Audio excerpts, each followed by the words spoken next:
Lesson number 30 in the Established in the Faith book is entitled The Psychology of Sin.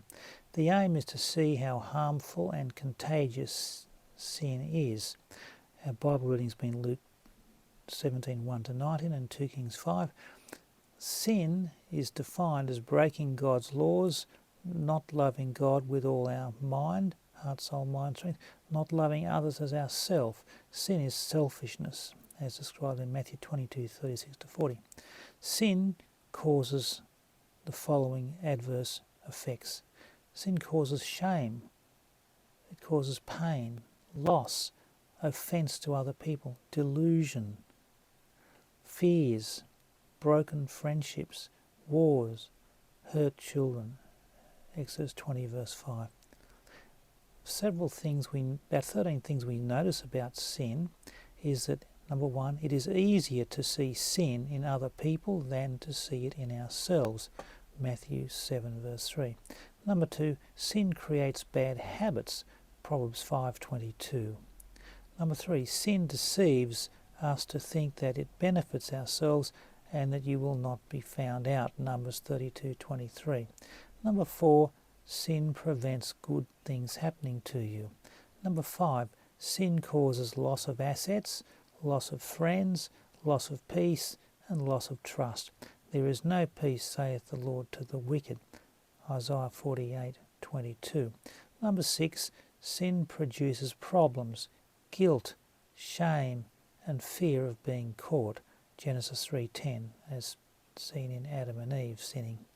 Number seven, sin is foolish thinking, like Psalm 53 verse 1. The fool has said in his heart, there is no God. Number eight, sin produces a desire for revenge in those people offended. Proverbs 6:35. Number nine, sin makes some people hate God. Romans 1 verse 30. Number 10, sin leads to lying, blaming others, and covering up. Genesis 3:12. Number 11, sin leads to many unforeseen bad consequences. Number 12, sin is a lack of discipline and a lack of self-control. Number 13, sin causes you to lose your protective defences, as Job 1 verse 10 reveals. Now, sin is compared to, number one, a thief.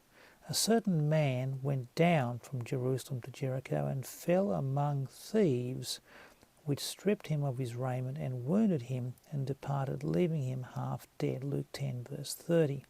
Sin and Satan rob men of, number one, time, by delaying salvation and delaying service, and by distracting people with useless worldly activities. Number two, sin and Satan rob men of opportunities to study God's Word, to teach the Bible, to win souls, and robs you of a purpose in life. Number three, sin and Satan rob men of peace from their conscience and peace with God. Number four, sin and Satan rob people of their own soul's home in heaven. What shall it profit a man if he shall gain the whole world and lose his own soul? Mark 8:36. Sin and Satan rob people of rewards in heaven. Revelation 3:11. Number six, sin and Satan rob people of reason and good sense. Sin makes people believe strange things contrary to truth. It makes people into fools. So do not believe Satan's lies and promises. Call out to God for help from these devices and these thieves. Shut the door to sin. Number two, sin is compared to a debt. Forgive us our debts. Matthew 6 verse 12. Debts require payment, or there is a penalty, and Jesus paid the penalty. Psalm 38 verse 4. Sin is a heavy burden. Mine iniquities are gone over my head. As a heavy burden, they are too heavy for me. Psalm 38:4. Number four, sin is compared to a wound. A wounded spirit who can bear? Proverbs 18:14. He bound up his wounds and poured in oil and wine. Luke 10:34. The Good Samaritan did. Number five, sin is compared to poison. The poison of asps is under their tongue. Romans 3:13. Poison describes false doctrines and heresies where men poison themselves and their followers. Their wine is the poison of dragons, Deuteronomy 32:33. Sin is compared to a sting. The sting of sin is death, 1 Corinthians 15:56. Number 1, death is like a venomous snake with a cruel, tormenting sting called sin. The sting of some snakes is so painful that it makes the victim cry out. The pain and torment of a wounded conscience is intolerable and makes us cry out, as the Jews in Acts 2:37. When they heard this, they were pricked in the heart and said to Peter, "Men and brethren, what shall we do?"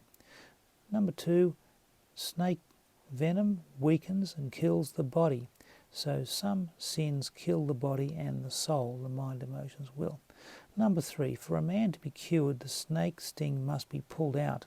So will Jesus pull the sting of sin from us when we look to him in faith, as the Israelites looked to the brass serpent on a pole, Numbers 21:5-9. Number 7, sin is compared to a plague. What prayer by any man which shall know every man the plague of his own heart, 1 Kings 8:38. The plague of leprosy, Leviticus 13:2. Number 1, as leprosy is so painful and deadly, so sin inflicts pain and torments. Number 2, as leprosy spreads to all parts of the body, so sin spreads to every part of the soul. Number 3, as leprosy is stinging and hateful to men, so sin is abominable and detestable to God and to good Christians. Number 4, as leprosy is contagious and infects houses, walls, vessels, clothing, so sin and wrong ideas spread fast, infecting many people with its errors. Number 5, as lepers must be separated from men, King Uzziah was excluded from the temple, 2 Kings 15:5, so unrepented sin separates us from the fellowship of God and from church. It separates all unsaved from heaven. Number 8, sin is compared to a sickness. The whole head is sick and the whole heart faint, Isaiah 1:5. The whole need not a physician, but they that are sick, Matthew 9:12. Number 1, we may be sick with sin. Sin wounds and sickens the soul. And B, we may be sick of sin. Some are convinced of the evil and cursed nature of sin. This is necessary to be saved. Number 2, some sicknesses are contagious and spread to infect many people. So sin and bitterness cause many to be defiled, lest any root of bitterness springing up trouble you, and thereby many be defiled. Hebrews 12:15. So let's understand how deceitful and destructive and dangerous sin is, and let's avoid it and stay close to Jesus. God bless you.